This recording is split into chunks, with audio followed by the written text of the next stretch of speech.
unnecessary vlog. I know that this video is mainly supposed to be about the perfume journal and the perfumes I actually wore, like which ones I wore the most this past month. But there are so many other things I need to talk to you guys about because the next video you see will not be until after I've had my surgery. I'm going to show you like what it looks like and everything. So there's so many things I want to talk about before that that I'm going to bunch into this video. But if you're just here for the perfume, I get it. I will leave a comment down here in this video, giving you like a timestamp of where you can actually see the perfume journal part of this perfume journal video. But I just can't, I have to talk to you guys about stuff. First thing is that I have gotten a couple different comments about my hair and like and how I do it and everything, because it is a little bit different than it was. And I feel like I'm gonna give you some tips. I'm gonna give you like 3 tips that has really been a game changer for my hair. Like not now, don't look at it now. It's been 4 days since I've washed my hair. Like it is, don't look at my hair now.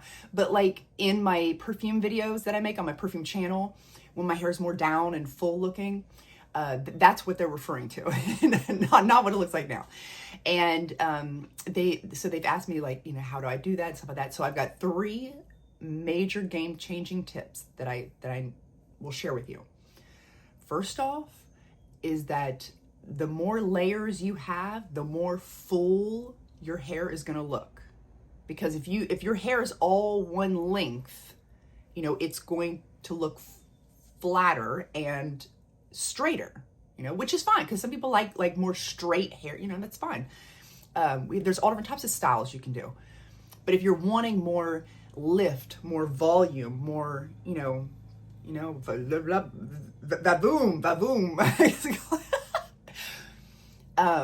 more layers, you know, and then the higher up you go, the more like it's just like the layers upon layers will give you so much more texture and body and bounce and life to your hair.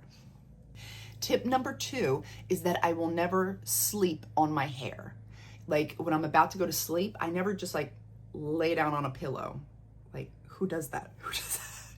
Like I have to arrange things a certain way so that my hair, when I wake up, my hair looks good.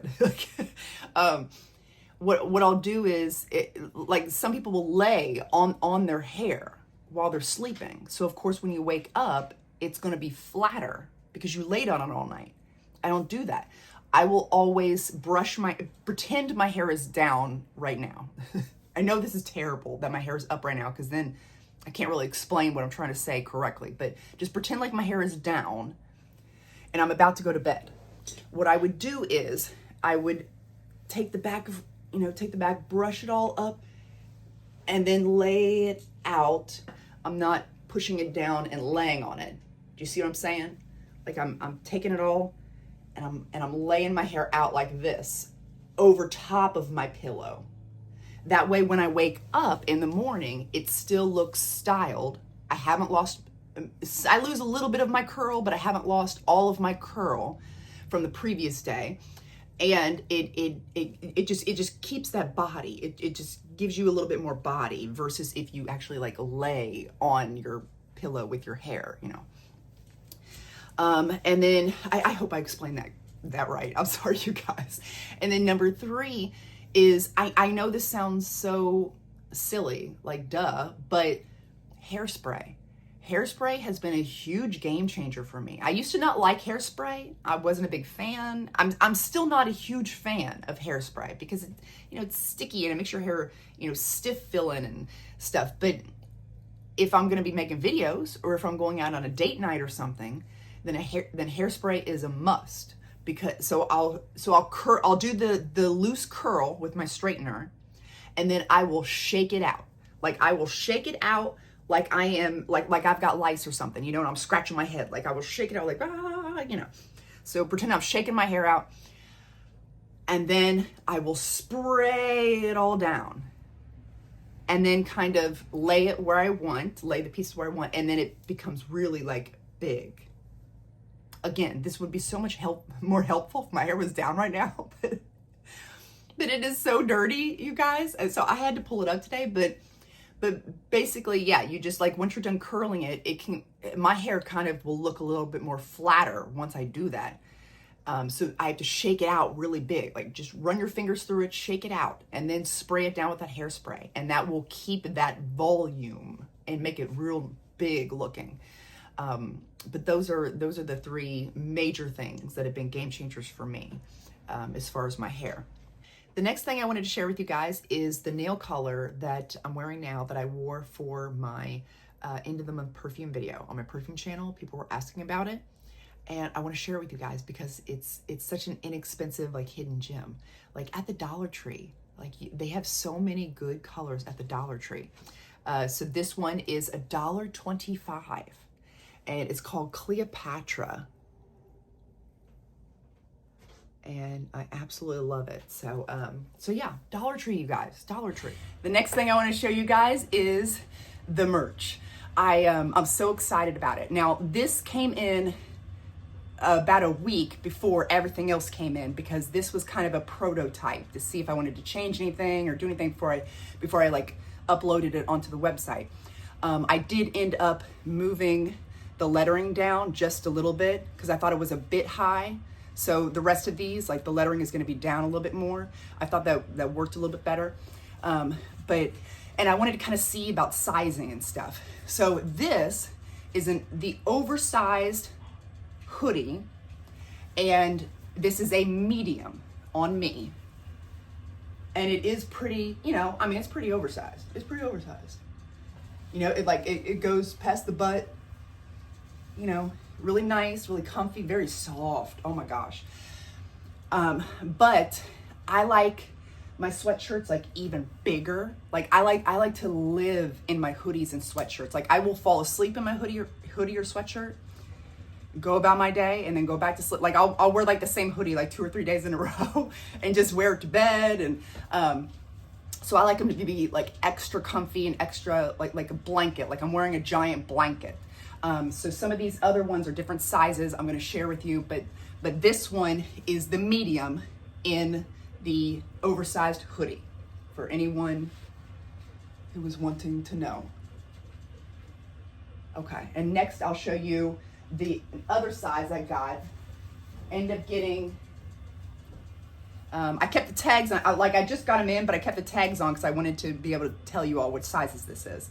So the next one I'm going to show you is a size up from this. Now this one is very wrinkly. Obviously, I just got it out of the box. But yeah, you see how the lettering is down more. Now, where's the other one? Here's the first one. See where it meets? The lettering is down more. It's down more across my chest. And I thought that would look better, like right across the chest area. And yeah, so this is a size up. This is the large. And just pretend like the wrinkles aren't there. And again, it goes, here's my butt. It goes like right under the buttocks area. But yeah, this is more my size of hoodie. I like a real baggy hoodie. But yeah, I'll be able to live in this thing. Oh yeah. Okay, so that is the large. And for reference, I'm normally like a small in leggings and like a small or medium in shirts usually, unless I want something more loose fitting, and then I'll go with a large, just depending, but that kind of gives you a reference. Okay, so now let's try on some of the other things I got. This one, again, they're very wrinkly. They just came out of the box, so please forgive me. But this one is the sweatshirt version of what I just showed you. So it's the same sort of color, but it's more of a sweatshirt. And this is, what size is this? I think I got, this is the X large. I could probably go down one size. The large in the oversized hoodie was perfect. The X large for my size is just a bit too big as far as the oversized sweatshirts and hoodies go. I hope that makes sense to you guys. So this is the X large, and this is like I said, I should have gone with a large for my particular body type. But you know, for anyone that does need, you know, an X large, like here's what it looks like. You know, but I'll be able to sleep in this though. Oh, this would be perfect. Ooh, I'm so excited. Okay, let me show you what else I got. Okay, this one would definitely be my going out sweatshirt. Like it's a little bit, you know, it's a little bit more form fitting, but it's still nice and comfy. I like where the lettering's at, you know, right across like the chest area. And this has like a really nice, it has a cute little, like, I don't know what you even call that, but it's, you know, it's not straight across. It's got a little whoop on the sides. So it kind of covers your butt still, but it gives it a little, I don't know, little like, you know, nicer look to it. Now this is not a gray. This is, let me show you the difference in the grays. The gray sweatshirt that I showed you is like a lighter heather gray. The gray hoodie is a little bit deeper of a heather gray. And this here, you can see is more of a almost like a beigey type of gray color. It's got like the specklings. Very uber. This one's super soft, you guys. I love this one. But yeah, this is a different type of, it's not like gray. But yeah, all of these, by the way, come in all sorts of other colors. These are just the colors I prefer on me. But you can check out all the other colors on the website. But yeah, I'm really loving it. Oh, what size is this? Did I tell you what size this is? Did I even tell you? Okay. Yeah, this is the women's weekend tunic fleece sweats. Fleece sweatshirt. Okay, so yeah, the women's weekend tunic fleece sweatshirt in a large. This is a large. This is what the large looks like for the women's fleece sweatshirt. And it feels extra soft. Really nice. Okay, now I'll show you one of my fun ones I'm really excited about. So you know how I said that the hoodies come in different types of colors? They also come in some multi, like tie-dye colors as well, which I absolutely love. Oh, this is so fun. I was a little worried about the tie-dye against the print wording, if it would be able to stand out enough, or if it would blend in so much you wouldn't be able to tell because there's too much going on. But you can definitely, like I feel like it did a really good job. I'm very happy with this. This was the only one I wasn't like sure about, so I definitely wanted to make sure I got it in real quick. But yeah, I think it's perfect. Again, right across the chest area is where the wording's at. And this one I believe is an X large. Yeah, this one is the tie-dye hoodie in an X large blue lagoon.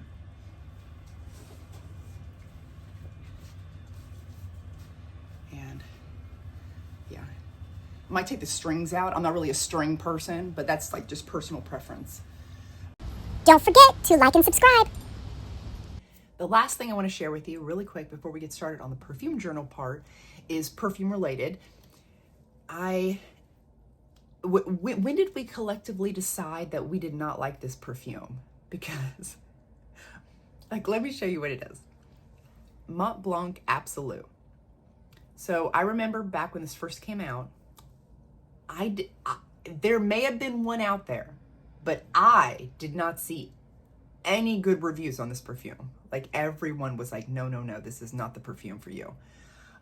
They were very disappointed in it.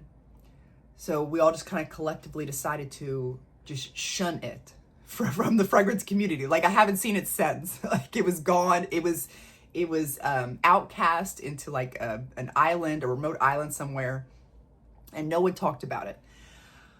And the only reason why I thought about it again was because there's a new signature coming out. I can't remember what it's called, but it's in a red bottle. I want to buy it, but I want to wait for it to go on Joma Shop. That way I can get like a big discount on it. Because you know those signature perfumes, you can get them at a huge discount on Joma Shop. So I'm going to wait. But that just got my wheels turning. And I started thinking about Signature, the original. And then I started thinking about, oh, wait a second. Wasn't there another one? There were Absolute, you know? Whatever happened to that perfume? And because I had never tried it, I just, you know, I'd heard everyone say that they didn't like it, and that I just forgot about it because no one ever talked about it anymore. But I was looking at the notes and I was like, this seems like a perfume I would really enjoy. You know, you've got tuberose, frangipani, love that tropical flower so much. You know, pear and citruses and stuff. And I thought I would love this perfume. So I thought I would pick up a smaller bottle just to kind of see, you know, because here's the 100 ml. I think this might be, is this a 30 or 50? Oh, this is a 50 ml. It's a 50 ml, but it looks like a 30 ml. It looks so itty bitty compared to the bigger one. But anyway, so I picked up the Mont Blanc Signature or I'm sorry, the Mont Blanc, the Signature Absolute. And I just got it in today, you guys. So I'm still collecting my thought. I'm still not sure. I enjoy this perfume. I like it. And I feel like it definitely has the potential to be a great love of mine for the summertime. But right now, I'm still not sure. I'm still playing with it. I'm still getting to know her. But when I first spray this out, it's got pear and mandarin in the opening. And I don't necessarily pick up a distinct pear note. It's more of like a fresh fruitiness. I get like this fresh fruity mixed with this sweet mandarin. So it's like a fresh fruity, sweet citrus opening is what I get. And then as it starts to dry down, those tropical flowers start to come in. And you get this creamy, sweet tuberose and frangipani, and the ylang ylang is very like, it's coming off a little bit, it's coming off bright, but a little woody. And then as this dries down even more, I don't know if it's citrus, or I'm sorry, I keep on mixing up the words citrus and cedar. I think there's like cedar in the base of this or something. There's some sort of woodiness, like mixing in with the ylang ylang. So there's like this woody, creamy, tropical, bright, just summertime type of perfume. So I'm wondering if maybe, because this is very like yellow florally smelling, and it's so different than the original. So maybe if this had just come out on its own, let's pretend like there is no original, okay? This just came out on its own. I think people would have enjoyed it more, possibly. But because it had to follow its big sister, the Queen, who is a masterpiece in my opinion, because she had to follow that, she couldn't live up to her sister, the expectations that we had for her, like the little sister could not live up to the hype, that the original got. And so maybe that's why she kind of got shunned on an island by herself. But this is very more, it's very different than the original. But in like a summer, it's very summery, and it's a very happy perfume. It's got this yellow floral, happy brightness to it. Right now it's definitely a like, and it has a potential to be a summer favorite, but we'll see. Let's not get ahead of ourselves here. But I just wanted to share that with you because it just came in and I was excited about it. So now let's get in to what you clicked on the video for, which is my perfume journal. So this month was a little bit lower as far as the perfume total, because if you remember, I don't remember, maybe you do, it was 87 perfumes total last month in August. So for September, my perfume total is 77 perfumes. So down a little bit. 22 of those perfumes were Middle Eastern perfumes. 9 of those perfumes were celebrity. 46 out of the 77 perfumes were designer / niche, or indie, like any of those other types of perfumes. I just kind of lump them into that one category. 27 I used more than once. 20 of those perfumes were new releases. 5 of them were travel sprays. 2 of them were samples. And I'm wearing about 4 perfumes per day on average, which is pretty consistent to what it has been the last previous months. So now let's get into which ones I wore the most.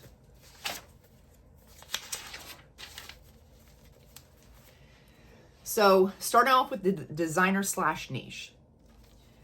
I wore Rev Day Infini 2 times.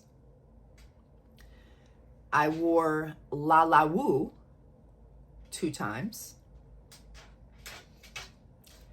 Utopia 2 times. Peony and Peppercorn I wore 2 times. Bare Suede Vanilla 2 times. Light Blue Intense 2 times. Amethyst 2 times. Burberry Her Intense 2 times. French Lavender and Tuberose 2 times. And Lift Me Up 2 times. But the designer perfume I wore more than that, actually a pretty significant amount more than the rest of these perfumes, was the La Vie Belle Vanille Nude. I am obsessed with this perfume, you guys. So good. Like one of my favorite vanillas. It really is. Like look at this. Like, yeah, I wore her 6 times this past month. I would have gotten a bigger bottle.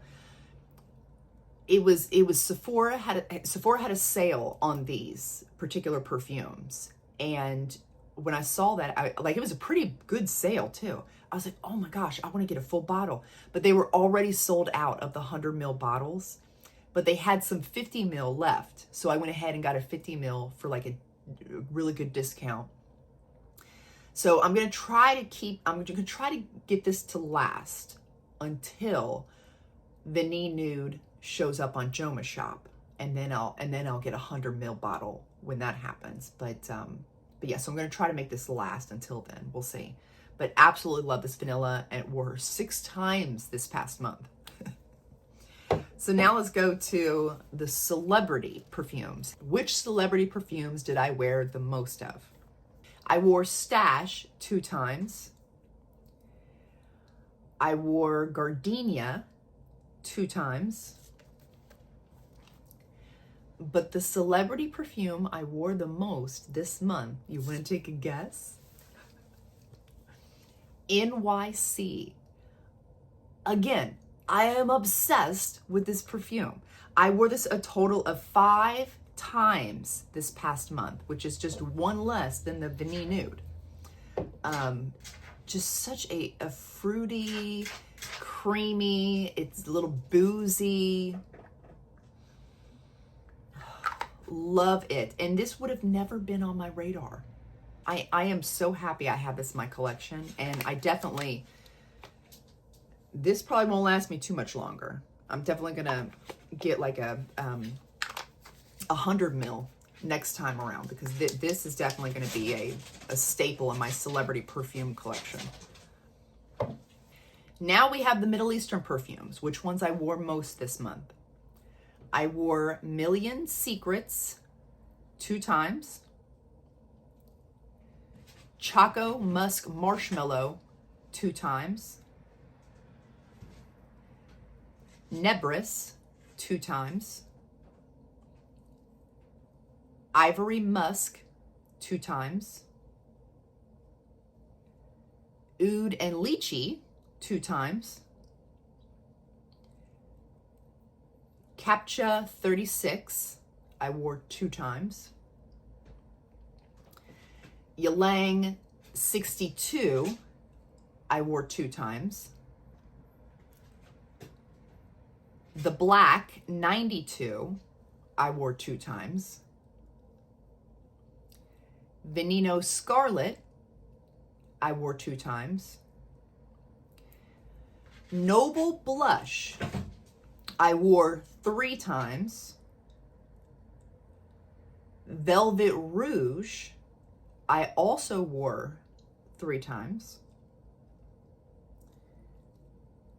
Nebris Elixir, I wore 4 times. But the Middle Eastern perfume I wore the most was Eau de Soleil. Eau de Soleil. This one I wore a total of 5 times. This one is supposed to be the dupe for Gorgeous Orchid, and I think they did a spot-on job with it. It has that like slight banana smell, but it's like very fresh, almost like, I don't want to say aquatic, but it's almost aquatic. It's like a fresh type of vanilla smell that I really love. So, Eau de Soleil, 5 times.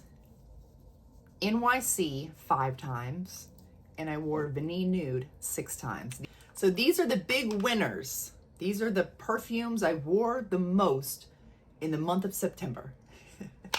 And I'm really curious to see what perfumes I'm going to be wearing the most of next month, because you know, I never know. I never know what's going to be the winner. Like, I have my ideas. Like, sometimes I'll have an idea of what it might be, but sometimes I'm way off.